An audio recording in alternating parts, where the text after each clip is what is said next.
Now, after Sensei Liedke shows you how to disarm someone at close range within, say, 3 feet, with the gun, he shows you how to deal with a bat. You know, like as in the Louisville Slugger.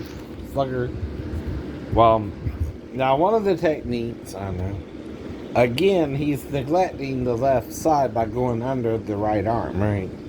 So I have to give you an alternative to what he used, right? Now, I'm going to explain it, and it's number 5 on safe escape Aikido self-defense techniques against the baseball bat, number 5.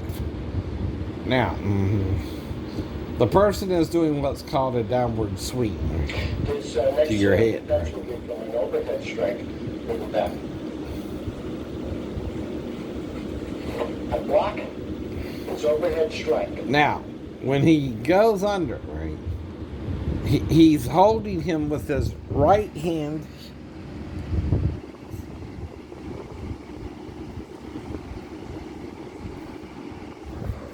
With his right hand, right here, right. And then he goes under, right. Grasping his arm with both hands. This is not a direct confrontation block. What I'm actually doing is parrying the block, not taking it to full force. I will then hold securely with his right hand. In this position. That's his right hand, right?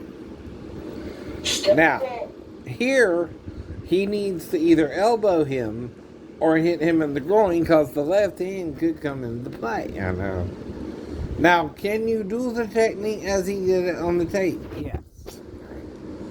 But what I'm talking about, and here's why. Most people who attack you with a bat think the bat will win, right? You know what I mean, right? But at the same time, I know more than your average jet, right?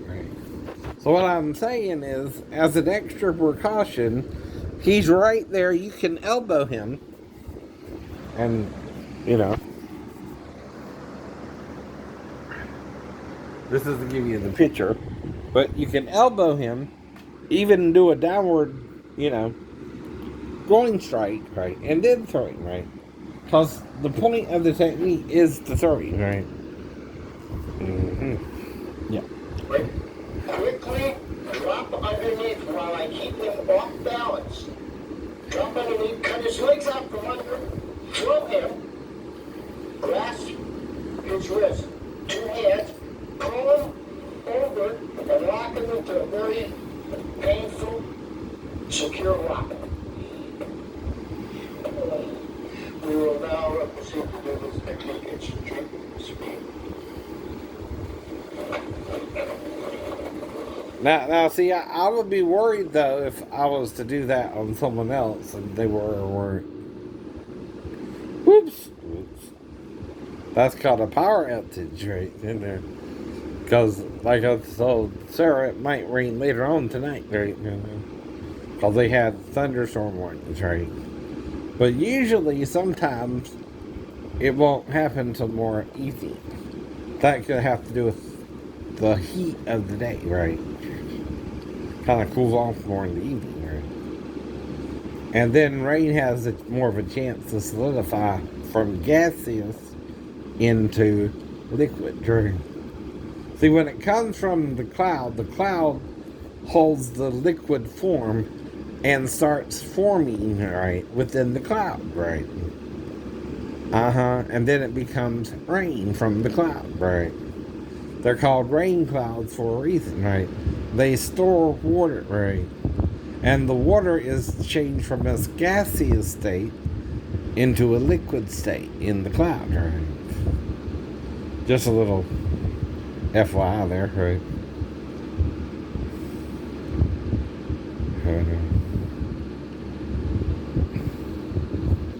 It might start where it left off, too.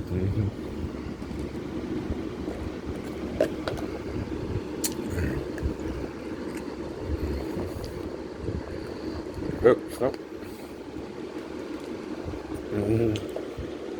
I know.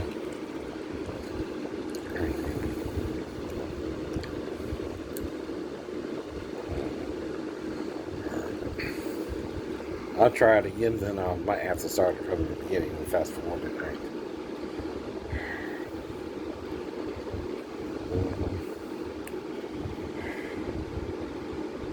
But these techniques, I can do them myself. That's why I'm watching them, right?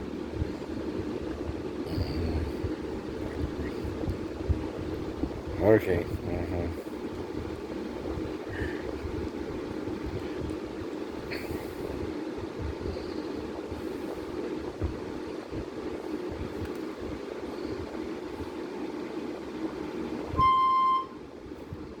Okay, so I'll fast forward it through all those, right? Now, the first techniques are knife self defense techniques, right?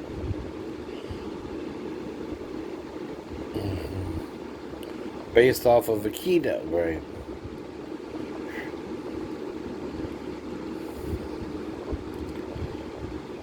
Sensei Liedke is at least, I'm not sure what Dan, but over a first degree black belt, which is a Shodan, right?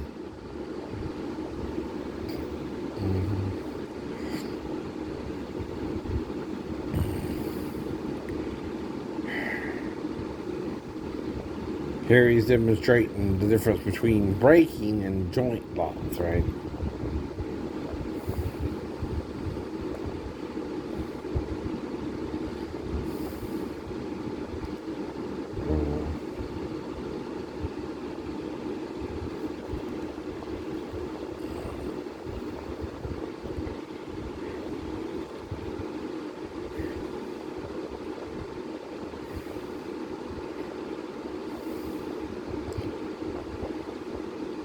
This is the first that he gets the knife, right?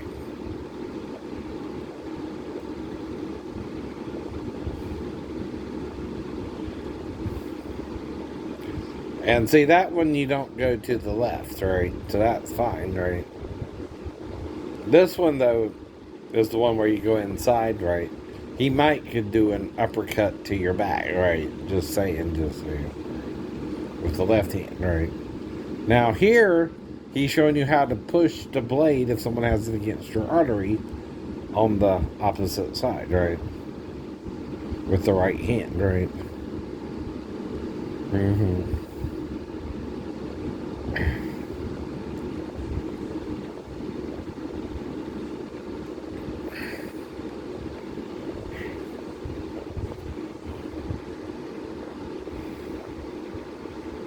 That's another dangerous one because you're trying to turn the knife back in on the opponent, right?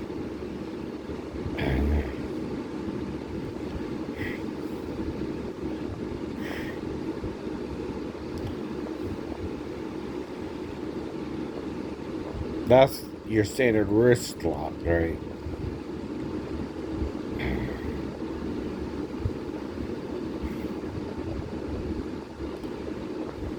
And see, that's kind of like a clothesline, right? Now, this is about firearms, right?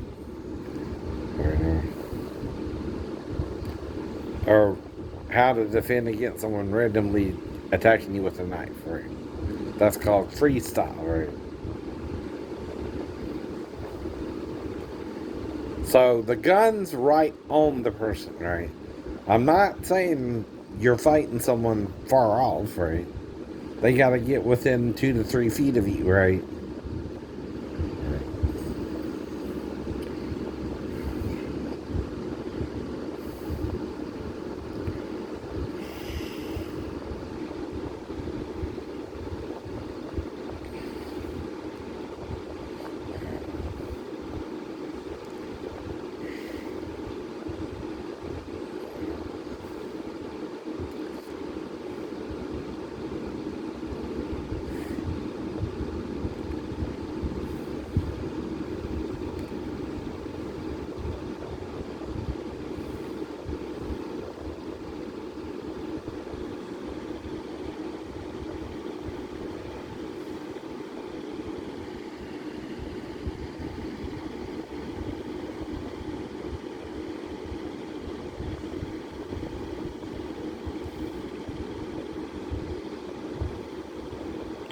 That's defense number one.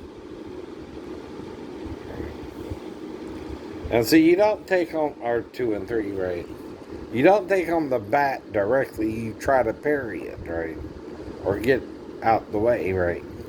There we are.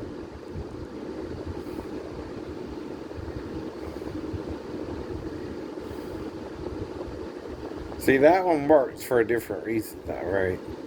See, there he's going to the outside, and the left hand don't even come into play, right?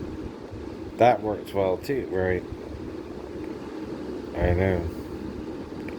So you can't do nothing with the left hand there. But this one here, the left hand can come into play because you're going under the right arm, and that can expose you to an uppercut, right? From the left side, right? And that's what I'm trying to say, right? See, right there, the left hand, right? Right. This is not a direct confrontation block. See, once you grab my bat, right, I know I gotta back it up or get it into my other hand to attack you with that hand, right? See, I know I'm going to hit you with it, right? Straight down, right? I know. Once you grab my arm, though, I know I need to use my left arm, right? To do something to counter, right? What you're about to do, right? Right? So once you grab me, you gotta remove the obstacle there, which would be my left hand. Also, throwing a punch at you while you're grabbing the bat, right? See, I also could, like I said, switch hands, right? And attack you with the left hand and swing it straight at you in a side, right? Like this, right? So, once you grab my hand, you gotta quickly distract me from using my left hand, right? Just in case that comes into play, right? I will then hold securely. Now, all you gotta do is elbow him in the solar plexus, right? Where he's open, right? And hit him in the groin, right? And then that removes the threat of the use of the left hand, right? But he's open in two other areas too, right? The solar plexus, which is your right here, right? And then your groin, right? Which is a favorite thing in martial arts. You're locking into a very painful, secure lock. We will now proceed to do this technique at speed.